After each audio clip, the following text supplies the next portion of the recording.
मन्नू और गौरव हॉस्पिटल के बाहर खड़े सिगरेट पी रहे थे और गायत्री को खून देने के बाद शिवानी उसके पास बैठी बातें कर रही थी। गौरव जब मन्नू को ये समझा ही रहा था कि एक्स्ट्रा रिलेशनशिप्स खतरनाक हो सकती हैं कि तभी तान्या का फोन आ गया और उसने ये बॉम्ब फोड़ दिया कि मन्नू की वजह से टीनेज अंशिका हॉस्पिटलाइज हो गई थी। गौरव सिर्फ एक तरफ की कन्वर्सेशन सुन पाया था। उसने मन्नू का फेस देखा तो डर गया। क्या हुआ सर जी? तीसरी शादी की तैयारी हो रही है क्या? मन्नू क्या बोलता?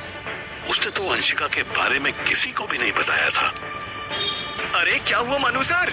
आपको अरेस्ट करने आ रही है क्या? मन्नू बिल्कुल सामने कई हॉरिजॉन्टल की तरफ देखते हुए बोला, ला सिगरेट दे। गौरव चौंक गया। उसकी सिगरेट में बस एक पफ ही बचा था। उसने उसी जलती सिगरेट से नई सिगरेट जलाई और मन्नू को पकड़ा दी। मैं पहले सिगरेट पीता था, लेकिन जब शिवानी लाइफ में आई तो छोड़ दी। इसको धुएं से बहुत दिक्कत होती थी। ओ अच्छा, तभी मैं कहूँ कि जब भी मैं आपके सामने सिगरेट पीता हूँ तो आपको दिक्कत क्यों होती है? लेकिन इस बात का फोन कॉल वाली बात से क्या कनेक्शन है? जब मैं शिवानी के लिए इतनी पुरानी हैबिट छोड़ सकता था तो मैंने ठरकीपना क्यों नहीं छोड़ा? शायद आपका ठरकीपना सिगरेट पीने से भी पुराना हो, मुझे नहीं पता। तेरे से पूछा भी नहीं भाई, अपने से पूछा। सेल्फ टॉक, समझा? आप बताओगे प्रॉब्लम क्या हुई? मन्नू ने आधी पी हुई सिगरेट जमीन पर फेंकी, जूते से कुचली और हॉस्पिटल की तरफ घूम गया। मेरे पैसे ऑलमोस्ट खत्म होने वाले हैं। जॉब में तो सस्पेंड चल ही रहे हैं, इसलिए इनकम सोर्स 0 हो गया है। इसलिए मुझे अर्जेंट में दिल्ली जाना होगा। तू तब तक यहाँ सबको संभाल। हर 2-4 घंटे में मुझे अपडेट दे। दोनों हॉस्पिटल के अंदर आने लगे। वो तो मैं थोड़ा थोड़ा समझ रहा हूँ कि आप क्या इंतजाम करने जा रहे हो, पर शिवानी भाभी से क्या कहोगे कि उनको क्यों साथ नहीं ले जा रहे? अबे यार, चाचू को जहर खिलाया किसी ने, ऐसे में शिवानी उन्हें छोड़ के जाएगी? अरे हाँ, ये तो सोचा ही नहीं, लेकिन फिर भी आप फॉर्मेलिटी के लिए 1-2 बार साथ चलने के लिए पूछ लेना। क्या जरूरत है? तू है तो यहाँ।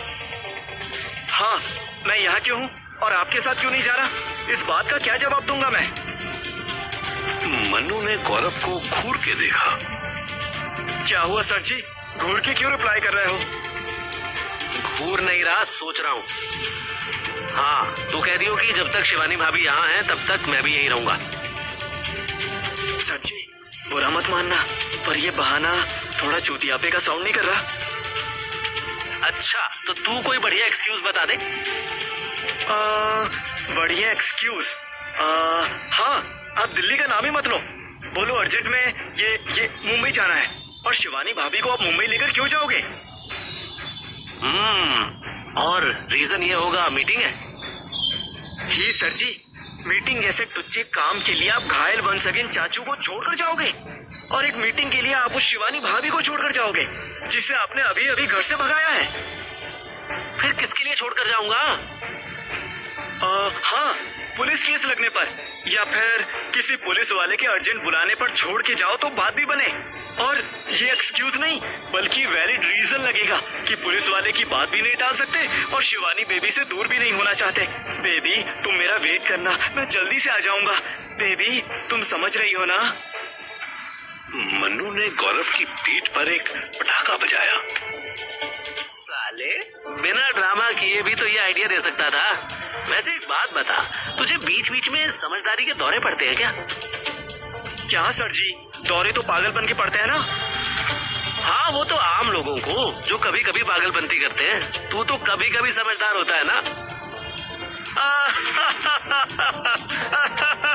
क्या जोक मारे सर, बहुत हंसी आ गई।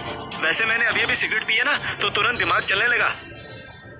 आज चल फिर तू भी, कहीं ऐसा ना हो तेरा चला हुआ दिमाग हम दोनों से आगे निकल जाए। गौरव को शिवानी के पास छोड़कर मन्नू रात 2 बजे की फ्लाइट से दिल्ली के लिए निकल लिया। उसके जाने से पहले शिवानी की आंखों में आंसू भी आ गए और मुस्कान को डाउट भी हो गया, पर गौरव ने अपनी बकबक से सबको कन्विंस कर लिया कि मन्नू वाकई जरूरी केस की वजह से अर्जेंट मुंबई जा रहा था। अगर 1% भी चॉइस होता तो वो नहीं जाता। सुबह सुबह मन्नू IGI एयरपोर्ट से बाहर निकला और सीधे संत नगर की फेमस लोटस हॉस्पिटल के लिए कैब कर ली। एक बार उसके मन में आया कि वो तानिया को कॉल करके और पहले उससे बात करके पूरा मामला समझ ले, पर फिर मन्नू को लगा कि अगर तानिया से आगे रिश्ता खत्म करना है तो उसे बात करनी भी बंद करनी होगी। वो एक हॉस्पिटल से निकलकर दूसरे हॉस्पिटल जा रहा था। मन्नू कैब से निकलकर हॉस्पिटल के रिसेप्शन पर पहुंचा ही था कि तानिया ने उसे देख लिया।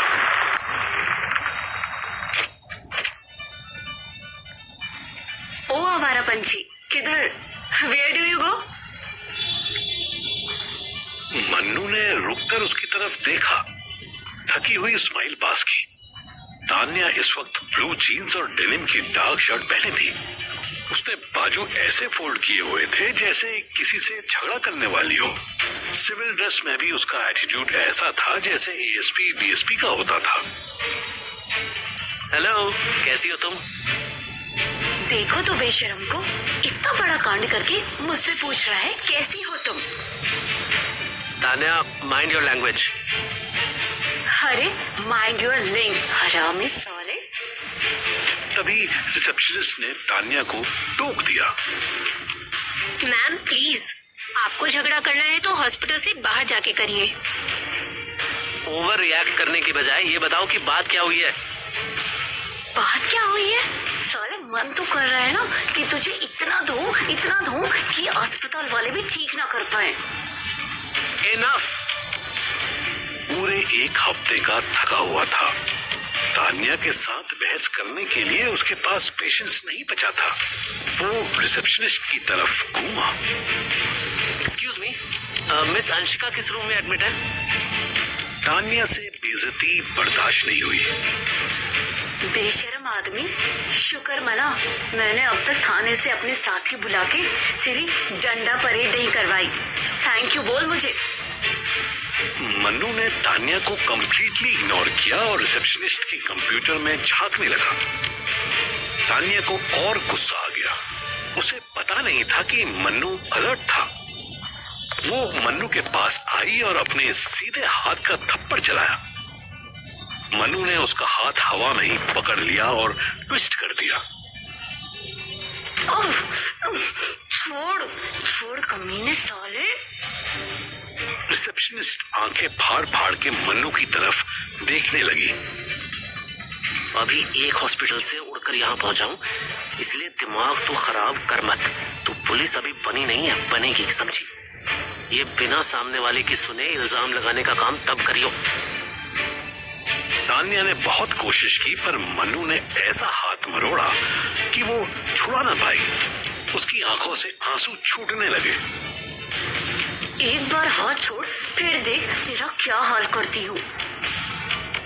मन्नू ने हाथ छोड़ दिया। तान्या उसे पंच मारने के लिए पलटी पर उसकी थकी हुई लाल आंखें देखकर रुक गई। मन्नू के चेहरे पर एक पैसे का डर नहीं था। साले, जिस रात मेरे साथ था तो उसी रात उसके साथ भी था ना। वो शर्ट का टूटा हुआ बटन उसी का था ना। बटन उसी का होगा, मैं उसके साथ नहीं था। अंशिका को मैं बस ऐसे जानता हूँ कि उसका बॉयफ्रेंड ऋतिक करके कुछ नाम है उसका, वो एक बार मेरे फ्लैट में रंगे हाथों पकड़े गए थे, बस दैट्स इट। तभी मैंने दोनों का इंट्रो लिया था। अच्छा, इसके अलावा तू अंशिका से दोबारा कभी नहीं मिला था, लेकिन तब भी यही सीन था। अंशिका ऑलरेडी मेरे रूम में थी और ऋतिक नहीं, ऋत्विक नाम है उसका।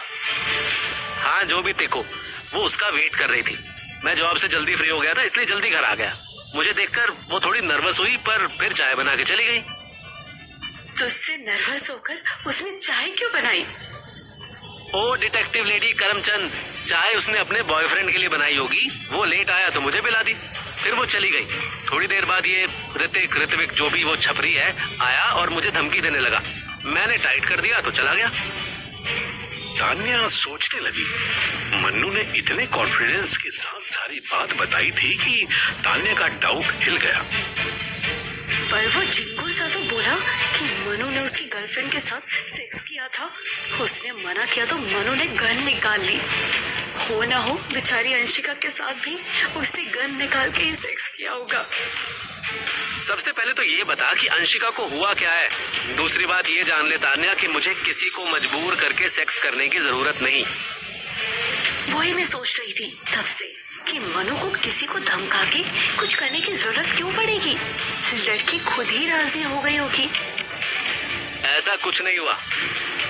ना ही हुआ तो, क्योंकि लड़की ने अभी स्टेटमेंट नहीं दी है। उसके माँ बाप ने अभी बस कंप्लेंट की है। लड़की बेहोश है। फिर सबसे बड़ी बात, मुझे दिल्ली से निकले ही हफ्ते से ज्यादा हो गया। अब अचानक से मेरा नाम क्यों आ गया? तुम एक बार मुझे अंशिका से मिलवाओ। बल्कि एक मिनट, तुम्हें ये सारी कहानी कैसे पता? मैं तो तुम्हारे पीछे तुम्हारे रूम पर गई थी ना, तो ये ऋत्विक और उसके दो अंडोले साले लड़ने आ गए। बोले अंशिका की तबीयत बिगड़ रही है और उसके पीछे यहाँ रहने वाला आदमी जिम्मेदार है। अच्छा, उन्होंने कहा और तुमने मान लिया? ये है तुम्हारी पुलिस ट्रेनिंग? ओह हेलो, मैंने खुद लड़की से पूछा कि मनु नाम के आदमी ने उसके साथ कुछ किया था क्या।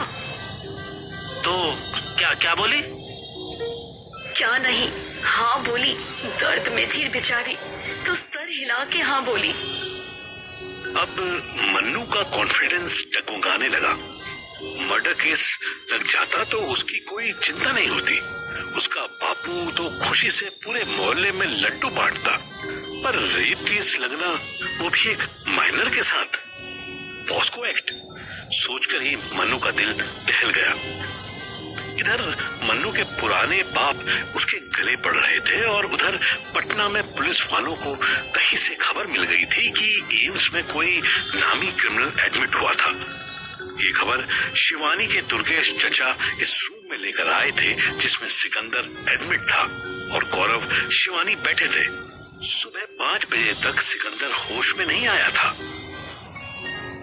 अरे वो तो भला हो कि अस्पताल इतना बड़ा है कि 4 पुलिस वालों को हर कमरा चेक करने में 2 घंटा लग जाएगा और ऐसी हालत में इनको यहाँ से निकालना नामुमकिन होगा। शिवानी सब सुन रही थी और सोच रही थी। उसकी आंखों में अब आंसू नहीं थे। शिवानी घर से भागने के बाद से थोड़ी और बड़ी हो गई थी। हमें समझ आ रहा है कि किसने मुखबिरी किया होगा। अरे किसी ने भी किया हो भाभी, अब क्या फर्क पड़ेगा। अभी तो ये सोचो कि चाचा हरक्यूलिस को यहाँ से बाहर कैसे निकाला जाए। हम तो कहते हैं कि पहले तुम दोनों निकल जाओ, हम किसी तरह से कुछ करते हैं। नहीं दुर्गेश चाचा, चाचू पहले ही पुलिस की नजर में डेड घोषित हैं। अगर ये अब पकड़े गए तो तुरंत एनकाउंटर कर दिया जाएगा और आप साथ में पकड़े गए तो आपका भी। मतलब मैं साथ में पकड़ा गया तो मेरा भी? तुम्हें डर लग रहा है तो पतली गली से निकल लो। अरे नहीं नहीं भाभी, मैं भाग गया ना तो मनु सर पूरी लाइफ मुझे ताना मारेंगे और उनके ताना खाने से तो बेटर यही होगा कि मैं बिहार पुलिस की गोली खा लूं। नहीं, किसी को गोली खाने का जरूरत नहीं पड़ेगा।